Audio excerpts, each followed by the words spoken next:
Merci, honorable modérateur, chère assistance, bonjour.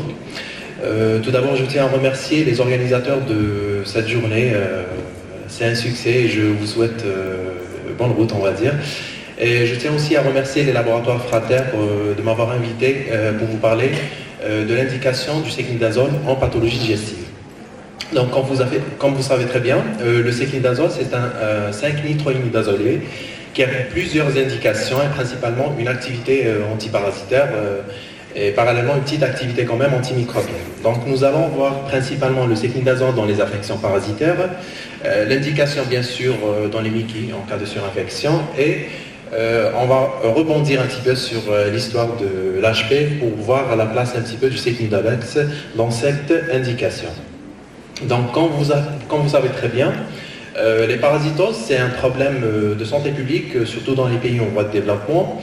Le diagnostic, on peut poser facilement le diagnostic grâce aux outils parasitologiques et on va voir, il y a quand même des techniques plus révolutionnaires.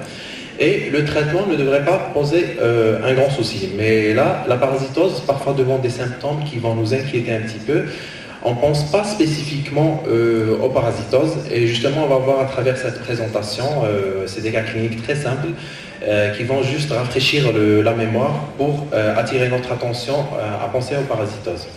Donc nous commençons par le cas d'un jeune patient de 23 ans qui n'a aucun antécédent particulier et qui se présente pour des douleurs épigastriques évoluant depuis plus de 4 mois. À cette douleur s'associent des nausées et une diarrhée faite de 3 à 4 selles par jour. C'est des selles pâteuses, graisseuses, de couleur jaune chamois et qui ne contiennent ni glaire ni sang. Vous examinez bien évidemment votre patient, l'examen sans particularité, mais quand même, le patient vous rapporte un amaigrissement de 10 kg en 4 mois. Donc, c'est vrai que classiquement, dans un tableau pareil, on pense d'emblée à des pathologies organiques un peu méchantes.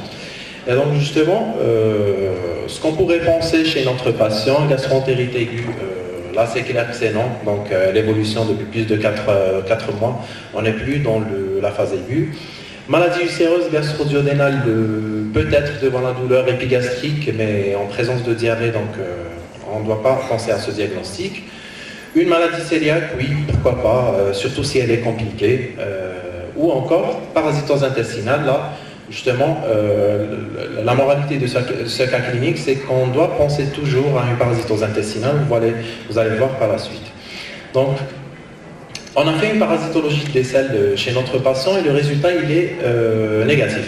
Vous savez très bien qu'on fait une parasitologie sur 3 jours successifs. Et à votre avis, quand on a une sérologie sur 3 jours successifs et elle est négative, est-ce que ça élimine forcément une parasitose dans votre pratique?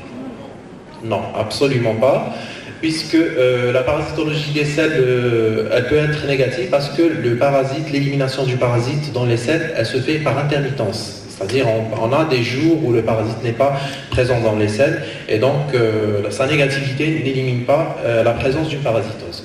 Donc le complément de notre cas clinique, le patient présente une anémie avec un taux d'hémoglobine à 10, c'est une anémie ferriprive. Parasitologie, on vient de le dire, elle était négative. L'échographie sans anomalie. Et on a fait une endoscopie digestive haute qui avait objectivé un aspect de duodénite. L'étude anapate des biopsies duodénales faites avait décelé une atrophie villositaire partielle et on a noté la présence de quelques parasites au niveau du duodénum.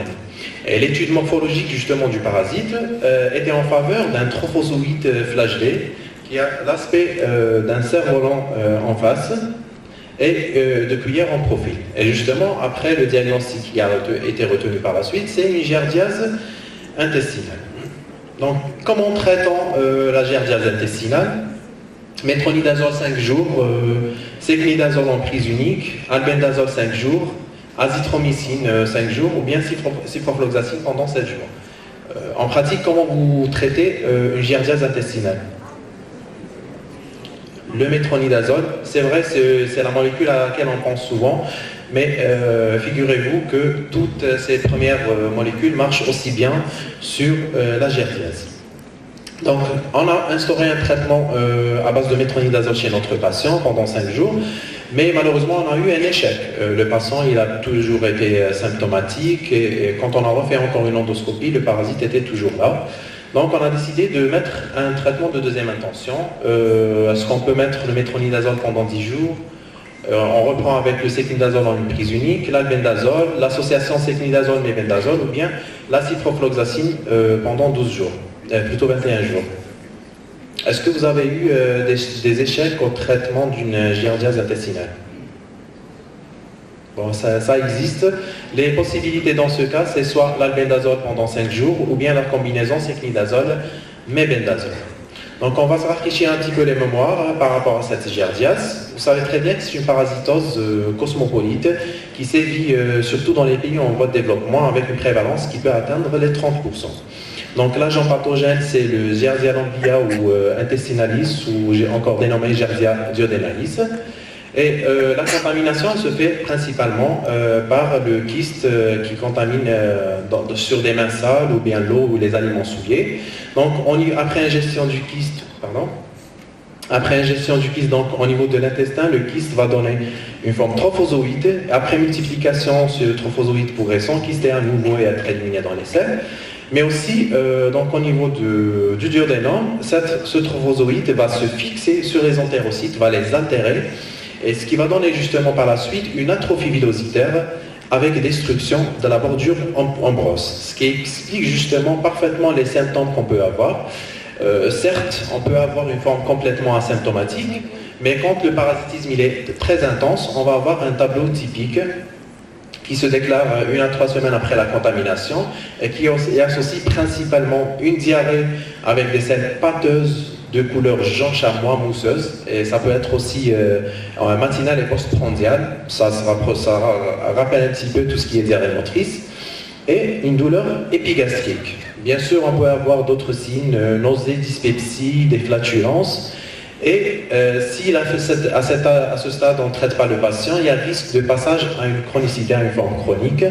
Et là justement au stade de chronicité, on va avoir de l'atrophie villositaire et donc forcément des signes de malabsorption et une perte pondérale, ce qui était d'ailleurs le cas chez notre patient. Pour le diagnostic, on a 2 possibilités. On revient sur la parasitologie des selles avec 3 prélèvements en 10 ou 15 jours. Mais le problème avec la parasitologie, c'est que les écueils diagnostiques ne sont que de l'ordre de 25 à 30%. Donc on peut facilement passer à côté du diagnostic en faisant appel juste à la parasitologie. Donc deuxième possibilité, c'est de faire des biopsies duodénales avec un examen à l'impact et une coloration spéciale qui va mettre en évidence le parasite. Le traitement de la giardiase repose en première intention sur les nitrosamidazolés, soit le métronidazole pendant 5 à 7 jours, le tinidazole ou l'ornidazole aussi pour 5 jours, ou encore opter pour le sécnidazole en une prise unique. Le taux de rechute après traitement il est de 10% et on risque de passer à un traitement de deuxième intention, et là ce qui est recommandé c'est soit l'albendazole ou bien l'association mébendazole et sécnidazole. Voici justement une étude qui démontre l'efficacité du traitement de la giardiase. Et là, il est clair que vous pouvez constater que le sécnidazole a une légère supériorité en matière d'éradication, 92% versus 88% pour le métronidazole. En matière d'échec, il y a cette publication parue en 2019 et qui prouve encore une fois l'efficacité de l'association mébendazole-sécnidazole chez des patients qui étaient en échec à un traitement de première ligne. Voilà. Donc on passe maintenant au deuxième cas. Là c'est une jeune dame de 31 ans qui se présente pour une diarrhée évoluant depuis 10 jours. C'est une diarrhée gléro-sanglante associée à un syndrome dysentérique, donc fait d'étreintes, ténèses, mais aussi des faux besoins. L'examen clinique de la patiente ne retrouve qu'une sensibilité abdominale diffuse. Donc là, c'est clair qu'on a un syndrome de dysentérie non fébrile, donc en l'absence de fièvre. À quoi on peut penser à ce stade chez cette patiente? Donc, diarrhée infectieuse à Shigella, à E. coli entéro-hémorragique, Clostridium difficile, une amibiase colique, ou bien encore, carrément, c'est une patiente qui fait sa première poussée inaugurale de RCH. Donc, à votre avis, ce tableau pourrait être compatible avec quel diagnostic? Voilà. On pense souvent devant une dysentérie non fébrile à une amibiase, Mais c'est clair que le Clostridium difficile, là, c'est pas du tout le contexte, il n'y a pas de notion de prise d'antibiotiques, la diarrhée qui n'est pas verdâtre. Et aussi, les autres, on aurait eu à penser aussi aux diarrhées bactériennes qui sont liées à des germes entéro-invasifs. Ça donne aussi de la diarrhée gléro-sanglante. Mais sauf que le point le plus important, c'est que infection bactérienne, donc on doit avoir de la fièvre. Donc on pensera beaucoup plus à une amyloïdose colique ou bien carrément une RCH en poussée inaugurale. Donc ce qu'on a fait chez notre patiente, on a fait une copropulture, parasitologie des selles qui était négative. On a refait, parce que c'est une patiente qui a été orientée, donc on a refait quand même parasitologie sur 3 jours successifs. C'est important de faire les 3 jours successifs. Et là, on a mis en évidence la présence d'amib, qui est l'Entamoeba histolytica. Une rectosigmoïdoscopie a été faite objectivant des ulcérations rectales en coup d'angle, qui est compatible aussi avec une amibiase. Et le diagnostic qui a été retenu, c'est une amibiase colique. Donc le traitement d'une amibiase colique, c'est soit le métronidazole pendant 5 jours, séclindazole en prise unique. Le tiliquinol pourrait être proposé dans le cas d'une amibiase infestation, pas dans l'amibiase maladie. Un petit rappel sur l'amibiase, qui est la parasitose d'ailleurs digestive la plus connue, de répartition cosmopolite. La prévalence mondiale peut atteindre les 10% et sévit beaucoup plus dans les pays en voie de développement. Donc en matière d'amibiase,